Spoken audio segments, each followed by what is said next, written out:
Hey guys, Putty here, and welcome back to the Year of Review episode of Mid-Atlantic Wrestling. Before we get on to the awards, Eric Eisen steps down, man. Some sad times. Lucy Stone! Oh my god! And she's on paper appearance, which means we can steal her. Which I will immediately do, because she's Lucy Stone. Lucy Stone! Lucy Stone! Own.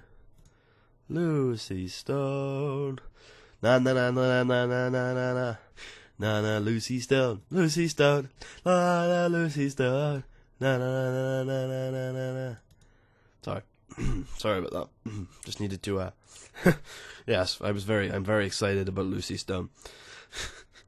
Alright, so yeah, nothing important to really go with there about the news, except for the fact that Eric Eisen has stepped down as the booker of SWF. He's still the owner, but he stepped down as the booker. Alright, the awards. I'm expecting some appearances in these awards this year. Except for Company of the Year and Wrestler of the Year, which I already know Wrestler of the Year has gone to TCW, and Company is almost certainly going to them. And Team of the Year, probably going to TCW as well, but maybe a lot of these awards are going to see our name on it. So, Wrestler of the Year, Tommy Cornell. Company of the Year, Burning Hammer of the Wrestling Gods. Interesting. Breaking the TCW streak. Team of the Year, Joshua Taylor and Koshiro Ino. That's the second time in a row they've won that. Match of the Year, Primus Allen defeats Froshore at MAW WrestlePalooza 4. Show of the Year, MAW WrestlePalooza 4. Young Wrestler of the Year is this guy. He looks like Hidekazu regen. Yeah, that guy's pretty good. Yeah. Veteran Wrestler of the Year goes to Koshiro Ino after winning Wrestler of the Year last year, or 2 years ago, whatever it was. Female Wrestler of the Year, Shiori Japensha. God damn, my girl's got screwed, but that makes sense. It makes sense. She has got a good record this year. Most Improved Company of the Year, NWF, the Thea Davis run. It's a TCW, I think, right? Yeah, it's a TCW-based UK company that kind of like goes up against 221CW, who are a SWF-based UK company. Independent Wrestler of the Year goes this guy. Once again, the Quizmaster gets screwed. Manager of the Year, Laura Catherine Huggins. Announcer of the Year should be Rock. It is Rock. Rock Downpour continues to be 100 announcing, which is ridiculous. He should take a bow, son. He's now one of the most respected men in the industry too. He should be good. Color Commentator of the Year, Lorenzo Blanco. Again, one of the worst color commentators in the world. And Referee of the Year, the final award. We should take this one home too. Winston Carlisle. The highly prestigious Referee of the Year award has gone to Winston Carlisle for an excellent 12 months of mat slapping and enforcing the rules. Let's take a look at the Power 500. This should be interesting. Any of our guys make the top 5 this year? Top 10 this year? Nope. Oh god, Fukuhiga is once again the highest on the list. Just because we don't run tour shows, we're not running those amazing 99.6 vans every week. I would imagine that's the reason anyway. Greg Gage has managed to reach up 26. Brooke Tyler is 35, that's always good to see.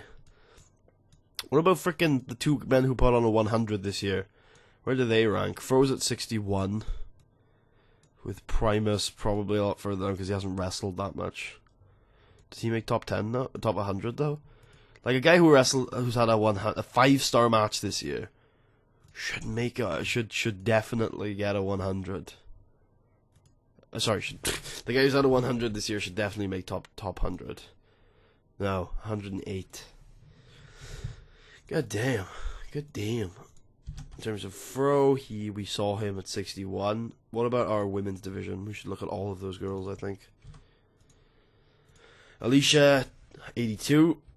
Belle, 209. Brooke, 35. That's good for her. Top 100 for Electric Dreamer. Francisca doesn't quite make top 100. Actually, she's pretty far off. Fuyuku's the highest rated wrestler in the company. Joanne just misses out on top 100. Catherine Goodlooks gets a pretty high rating at 176. Katie McKean gets a pretty high rating at 259. 274 for Kinye. She's probably working elsewhere, right? Yeah, she's working elsewhere. We don't really do much with her. Lauren Easter gets 127. That's a pretty good rating for her. Lily gets 257. 406 for Lucille Punk. That's a pretty good rating for her. Maribel Mercado gets 240. Sally Ann Christensen gets 124. And Tracy does not get rated. Wow. In terms of our young lions, we'll check them out to see if any of them got rated this year. I imagine they would. Probably they all got rated. 309 for Bryant Bell. Unrated for Kelly Crockett. 455 for Matt Riviera. Philip Vincent gets 400. Sydney Bocard gets 356. And let's take a look at their improvements this year. So as you can see, Bryant Bell is pretty much ready for a main event push. Those are some good improvements right there. Kelly Crockett. That psych looks to maybe have capped, but hopefully he gets up to a B- so we can consider pushing him in a tag team or something. This guy is clearly ready with those entertainment skills. Yeah. Then Philip Vincent is capped. Nope. Yeah, probably capped. So, tag team guy for Philip Vincent. That's fine though. Although his tag team partner is ready for the main event, so who knows. And this guy is clearly ready. He's one psych point away from perfect A's across the board. Fair enough. Fair enough. Alright, so reviewing the year as a whole, this was the year that we got to National. 2020 was a big year in terms of our progress in pop. We started the year off with C-minuses. We've ended the year off with all B's across the board in the US. We are national. We have pay-per-view deals in every country aside from Japan, USA, Canada, Mexico, British Isles, Europe. We have a TV deal that covers all those regions as well. We've gone from getting 1s and 2s in the ratings to getting 7s and 7.5. Big deals there in terms of pay-per-view deals. We've got, like I said, all across the board. If you look at the pay-per-view summary for 2020, you'll see that we are almost beating. Well, no, we're very close to matching the SWF in terms of pay-per-view buys, which is huge. We're beating everyone else now. Proving Ground and Night of the Champions beat everything. Night of the Burning Hammer did beat WrestlePalooza, but not by that much, and I bet they won't beat it next year. Yeah, so big deal on that one. In terms of our stars, people like Fro, he's at A's again. He had a pretty turbulent year. He was up and down, but he led the company for most of it. Took us to Montreal. Got an A-star with Dwayne Stone. That was a huge deal. Primus has just been a monster. His match history this year should prove it. 33-0 in singles matches all year. Won the Ripcord Invitational Challenge title. And he was like, "Yep, I'm champ, and I'm gonna wait, and I'm gonna use this at WrestlePalooza. I'm gonna main event WrestlePalooza, and I'm gonna become a star." And that's exactly what he did. He main evented WrestlePalooza in a 100 match against Fro Shore, then got a 98 in the rematch. Yeah, that's how it goes. That's how it goes.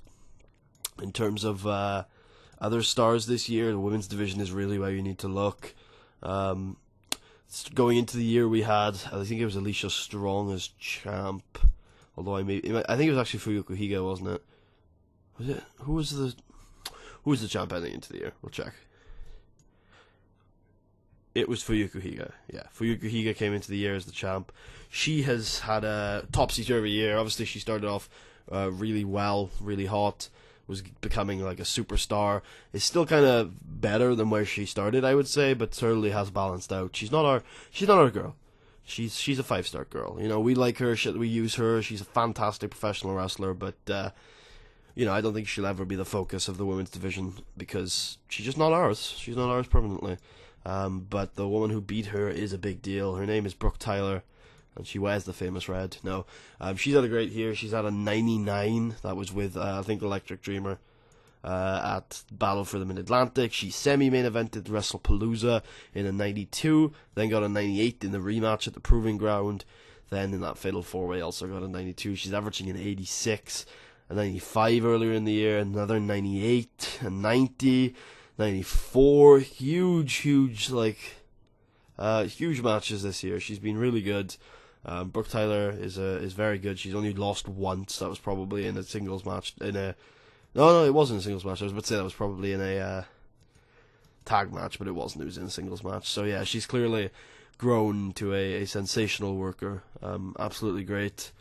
She is a sensational worker if we check her stats. Still at the only at the age of 27, super consistent, great technical skills, fantastic performance skills, stamina to go, even though the women only get 10 minutes and more. Star quality to back it up, sex appeal if that matters, and some great gimmick ratings too. She's just great. Brooke Tyler is the franchise. Yeah, and she's great. And unfortunately her pop cap looks to be around the B area, but we've broken it, and hopefully she can continue to be a main event player. She's already a 3-time MAW Women's Champion, so certainly a focus of the division. Alicia Strong, another focus of the division, has had an up and down year, but continues to be in the minds of all who watch her. Again, a reasonable worker who gets by somehow. She's in every. So it's not like Destiny roles, because I've seen in every game I play she's great. But I don't know how, because certainly those ratings don't justify it. She's been a face her entire career here in MAW, and perhaps 2021 will be the year she finally turns. Who knows? Who knows? She's already won the women's title once. She's won our big tournament this year. She's probably not going to win it next year. What lies in store for Alicia Strong? No clue. She's the 82nd best wrestler in the world, though, somehow. And she's pulled off 98s this year. Averaged of 82. Yep, there's future for her. In terms of our tag division, the titles were mainly vacant all year, as the Ring Generals vacated them in November of last year. We put them on the line in the Sam Keith Classic, and it was yeah, I believe we actually still have the bracket. Sorry about Skype there. We still have the bracket here, as Toxic Smoothies would beat Deville, Wolfsbane, Team Enigma, Aces of Mayhem, and then finally the Natural Storm, the breakout returning tag team, to win the tag team straps in the end. I want to check, actually, I'm going to check all of the pictures they have for MAW tag team titles. So we got the All Action, which is kind of like a cruiserweight division American. Oh yeah, that's the TV title. Then you got the championship, you got the heavyweight. Oh god. Oh, that's interesting. The Ripcord. Those are the tag belts. Oh, cool. Traditional champion. That's cool. United States champion. Women's championship. And then that's the Mexican Fed. Ah, interesting. Lots of ideas there. But I think we're going to stick with our 3 belts for now, I think. Oh, we have 4.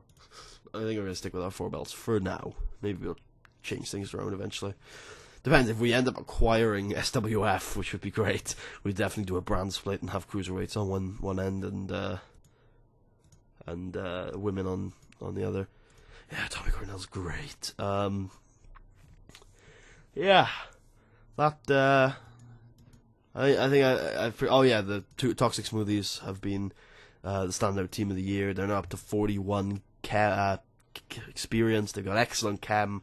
They're great workers on their own, but it perhaps will be in the tag division that they make their names. Our youth division teams, the Can-Am Collection, who are up to 27 as the faces, and the Young Guns, who are up to 13, have also really impressed me this year. Possibilities there for certain.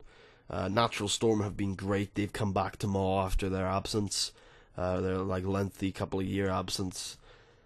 Maybe even decade-long absence, and they've really impressed me personally. Yeah, it's been over a decade since they were back, so that was a big return for them. They've really impressed me. They're both individually decent to great workers, and hoping for a big year from the Natural Storm. Aside from that, the TV title has been just largely Nigel defending in a reasonable amount of decent matches against all that come his way. He's been champ for over a year now, and has certainly got to drop the belt at some point. Who knows when? Who knows to who? I'm certainly not sure. I would love for it to finally be on a mid-carder. I know I consider Nigel to be a mid-carder, but the game doesn't. So I don't know. I'm actually gonna change the name of the television title, because as much as I like it, I hate how the picture is not actually the television title. So I'm gonna call it the traditional. Should we call it traditional or the United States?